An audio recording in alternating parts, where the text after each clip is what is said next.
तो वो एक इंसान है ना? नहीं नहीं, मैंने सोचा कि कहीं एक चिड़िया सवाल पूछ रही हो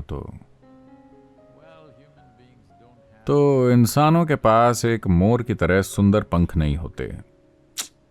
हमारे पास नहीं है।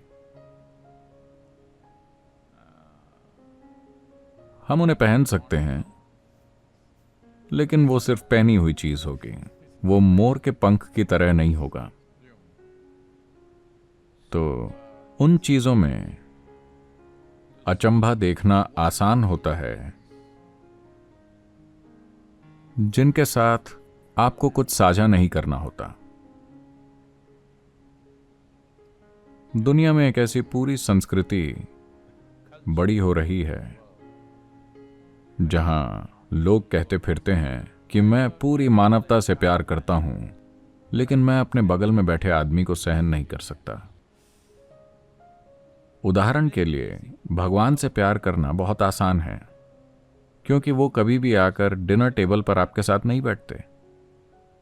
शायद आप उनका नाम लेते हैं, लेकिन अगर वो डिनर के लिए आ जाते हैं तो फिर दिक्कत होगी।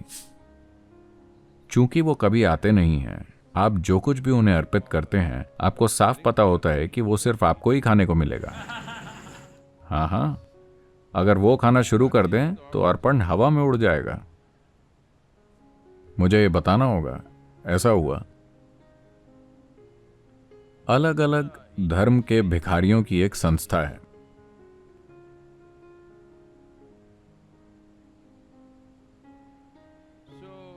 इसके केवल 3 सदस्य हैं। एक भिखारी हिंदू है, एक भिखारी क्रिश्चियन है, एक भिखारी मुसलमान है।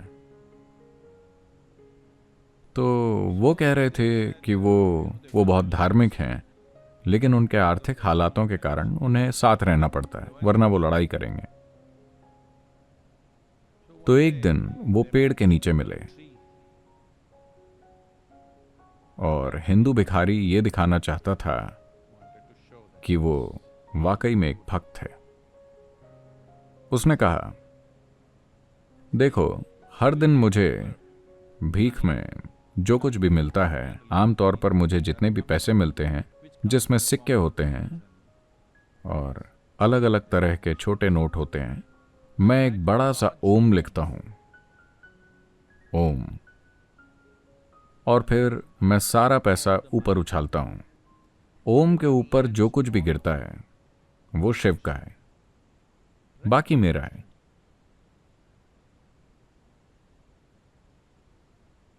मैं एक सच्चा भक्त हूं।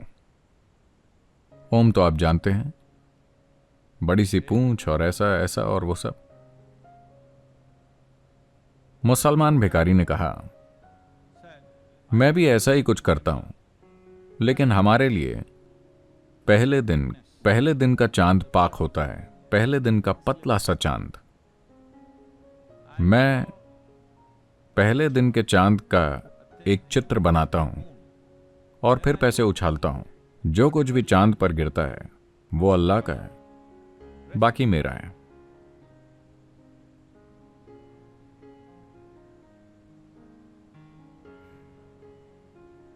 फिर उन्होंने क्रिश्चियन भिखारी से पूछा कि तुम क्या करते हो? उसने कहा, मैं सारा पैसा लेकर ऊपर उछालता हूं, जो भगवान का है वो उसे रख लेते हैं, बाकी।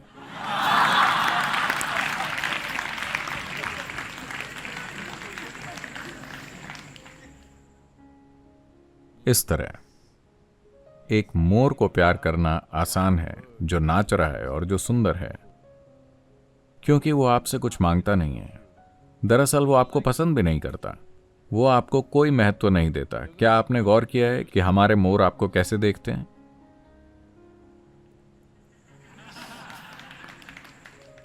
वो आपको कोई महत्व नहीं देता। तो आपके देने के लिए कुछ भी नहीं है, आपको कुछ भी नहीं करना है, आप बस दूर से उसका आनंद ले सकते हैं। इसी कारण आजकल ढेरों लोगों के लव अफेयर चलते रहते हैं, फेसबुक पर, टिकटॉक पर और जो भी, इंस्टाग्राम और जो भी, क्योंकि आपको उनसे मिलना नहीं है, आपको उनके साथ कोई भी चीज साझा नहीं करनी। आपको बाथरूम के बाहर इंतजार नहीं करना है जब वो उसे यूज कर रहे हो। आपको उनके पीछे लाइन पर खड़े नहीं होना है, कुछ भी नहीं, सब कुछ इंस्टेंट है। अगर आपको वो पसंद नहीं आता तो आप उसे बंद कर सकते हैं और अकाउंट को मिटा सकते हैं। तो मोर आता है, नाचता है, आपको बहुत पसंद आता है, वो चला जाता है, कोई समस्या नहीं, आपको उसे रखना नहीं है। एक काम कीजिए, एक मोर को 3 दिनों के लिए अपने बेडरूम में रखिए, वो हर जगह बीट कर देगा और रात को वो करेगा बहुत तेज आवाज में।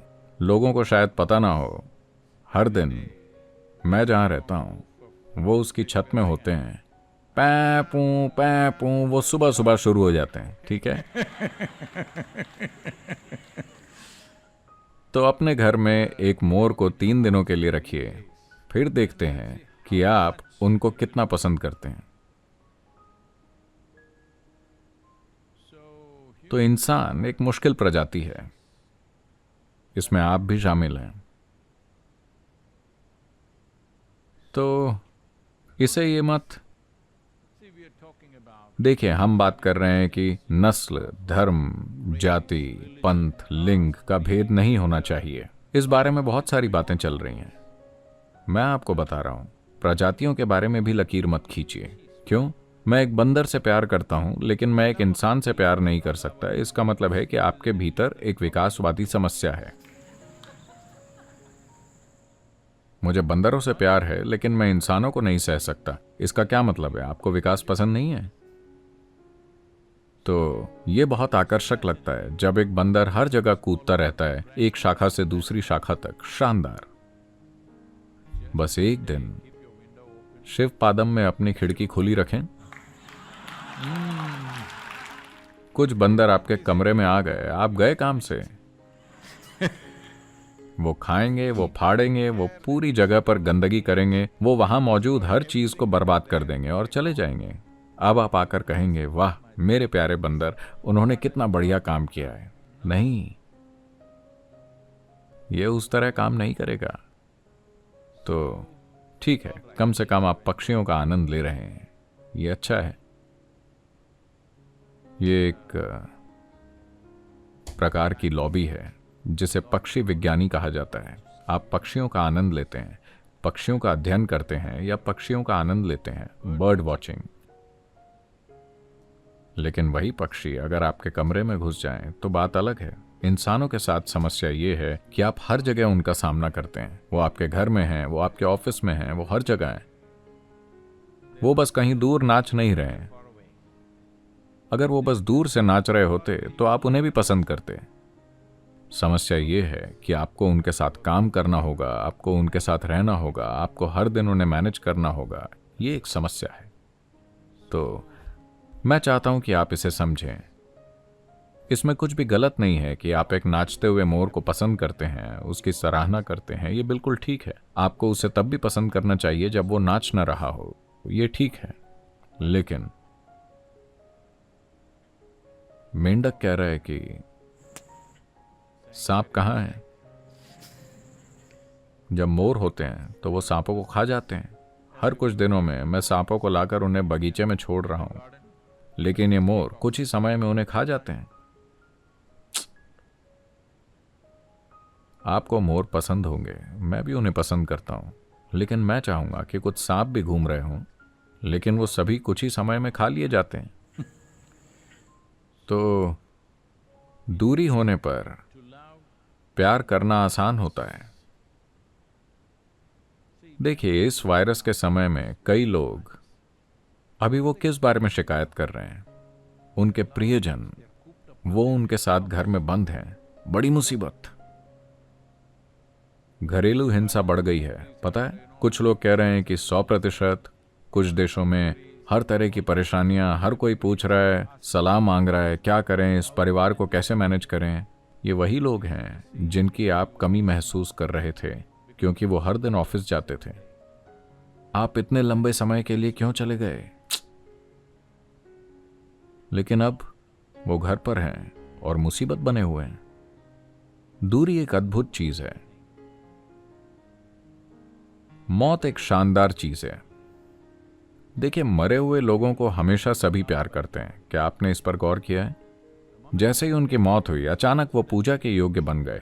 आपने उनकी पूजा तब क्यों नहीं की जब वो जिंदा थे? ऐसा क्यों है कि मरते ही वो पूजा के योग्य बन गए? दुनिया में कहीं भी लोग उन्हें ऊपर रखते हैं और ऐसा करते हैं, फूल डालते हैं या जो भी करते हैं, सिर्फ इसलिए कि वो मर चुके हैं। जब वो जिंदा थे तब आप इसे करने के लिए तैयार नहीं थे, जब वो मर चुके हैं तब आप ये कर रहे हैं। इसका मतलब क्या है? नहीं, मैं ये नहीं कहना चाहता, आप जानते हैं। जब वो जिंदा थे आप उनके साथ संघर्ष कर रहे थे, जैसे ही वो मर जाते हैं आप उनकी पूजा करते हैं, उन्हें याद करते हैं और उनसे प्यार करते हैं। इसका क्या मतलब है? आप शायद इंतजार कर रहे हैं। ये अच्छी बात नहीं है, बिल्कुल भी नहीं। तो चलिए इसे ध्यान से देखते हैं। आपकी समस्या ये है कि आपके व्यक्तित्व की एक निर्धारित विशेषता है। आप एक ऐसी चीज की तलाश कर रहे हैं जो आपके व्यक्तित्व को नुकसान न पहुंचाए। लेकिन इंसान, आप तो जानते हैं, हर इंसान आपकी सीमाओं का सम्मान नहीं करता है। वो उस पर कदम रख ही देते हैं। उनमें से कुछ अनजाने में, उनमें से कुछ जानबूझकर, मेरी तरह। हमेशा जानबूझकर आपकी सीमाओं पर कदम रखना। तो जैसे ही कोई आपकी सीमाओं पर कदम रखता है, आपको लगता है कि वो व्यक्ति एक समस्या है। मोर अभी आपकी सीमाओं के बाहर है, वो बहुत सुंदर दिखता है। अगर वो आपकी सीमा में कदम रखता है तो आप उसे भी एक बड़ी परेशानी की तरह देखेंगे। हाँ, आप देखेंगे। चाहे वो मोर हो या कोई और पक्षी या बंदर या गधा या जो भी हो, दूर से सब कुछ अच्छा होता है। तो अभी आपके और इन प्राणियों के बीच एक दूरी है, इसलिए आप इसका आनंद ले रहे हैं। इसका आनंद लीजिए, इसमें कुछ भी गलत नहीं है। लेकिन महत्वपूर्ण बात यह है कि अगर आप अपने और अपने व्यक्तित्व के बीच थोड़ी दूरी बना लेते हैं तो आप देखेंगे कि आप खुद का भी आनंद लेंगे। और जब आप इस व्यक्ति का आनंद लेते हैं तो आप देखेंगे कि हर कोई शानदार है। हाँ, आप नहीं समझ रहे। मैं कह रहा हूं कि जब आप इस व्यक्ति का आनंद लेते हैं तो हर कोई शानदार लगता है। आप हर किसी का आनंद ले सकते हैं, क्योंकि अब आप लोगों को वैसे देखते हैं जैसे वो हैं। आपके पास कोई ढांचा नहीं जिसमें उन्हें फिट होना होगा, वो उसमें फिट नहीं होते हैं। इसी वजह से भारत में हमने एक देवता की विशेषताएं इस तरह से बनाई कि उस आदमी को स्वीकार करना असंभव होगा अगर वो यहां हो। तो जैसे कृष्ण, राम, शिव, आप इन लोगों को स्वीकार नहीं कर सकते। महिलाओं से पूछिए कि क्या वो राम को अपने जीवन में अपने पति के रूप में स्वीकार करेंगी? वो नहीं करेंगी। पूछिए कि क्या वो कृष्णा को स्वीकार करेंगी अपने जीवन में पति के रूप में? वो नहीं करेंगी। Because it's too much trouble. लेकिन 6000 साल की दूरी के साथ वो कितने शानदार दिखते हैं, कितने शानदार। और शिव, असंभव आदमी। ठीक है, बस कुछ भी और सब कुछ जो आप सोच सकते हैं वो हैं। तो ये एक भगवान का चरित्र इस तरह बनाया गया था कि अगर आप वास्तव में उन्हें उन चीजों के लिए देख रहे हैं जो वो हैं, और फिर भी उन्हें पूरी तरह स्वीकार कर रहे हैं और उन्हें पूजनीय तरीके से देख रहे हैं, अगर आप शिव को स्वीकार करते हैं वैसे जैसे वो हैं, तो आपके पास इस धरती पर किसी भी इंसान के साथ कोई दिक्कत नहीं होगी। तो आपको ऐसा करना चाहिए।